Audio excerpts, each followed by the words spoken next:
Okay, so this is the warehouse where all of our produce arrives on a daily basis. Everything gets separated, it's checked for quality, and then we pack everything and put it into the boxes before it gets sent out to the customers. What's the logic in this country trying to grow its own food? To the outsider it seems a bit crazy. I think every country has to have a food supply. You know, it's crucial for them to have food supply, whether it's in the middle of the desert or whether it's in a European country.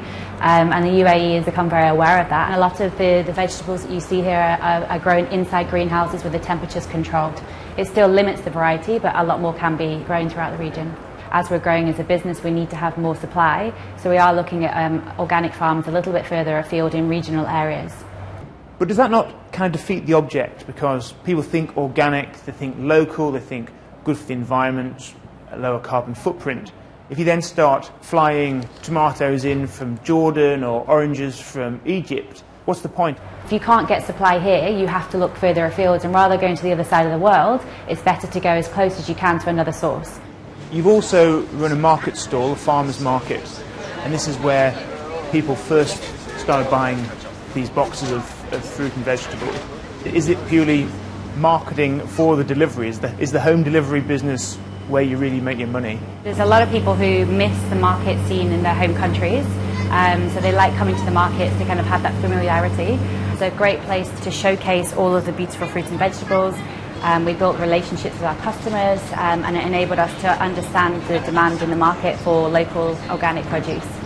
So who is it that you're targeting? You mentioned expats. Is that who makes up the bulk of your customers? Yes, so at the moment expats do make up around 90% of our customers, but the local Emirati is certainly an area that we're reaching out to communicate more to them, and let them know that they can buy directly through us from the farms rather than going to the big supermarkets to buy. The whole concept of Ripe is that we are making it easy for you to come and buy the produce. And you say you're targeting the local Emirati community.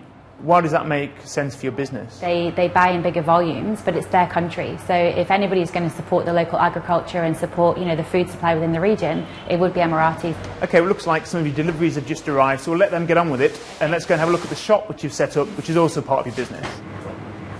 Everything in the shop has been grown in UAE farms, so we don't have any fresh items here that are outside the country.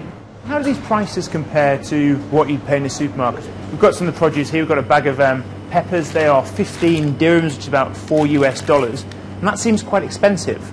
It is if it was non-organic, but if you compare to organic items, it's very reasonable. Obviously, we don't have any extra cost of air freighting or storage. Everything comes direct here, so we do try to keep our costs to a minimum. How is something in this region classified as organic? Is there an issue of what some people call organic here is different from what would be accepted as organic in other parts of the world? All certifications for organic vary, but they all stick to the same principles of nothing added to the fruit or vegetables to change the natural position of them.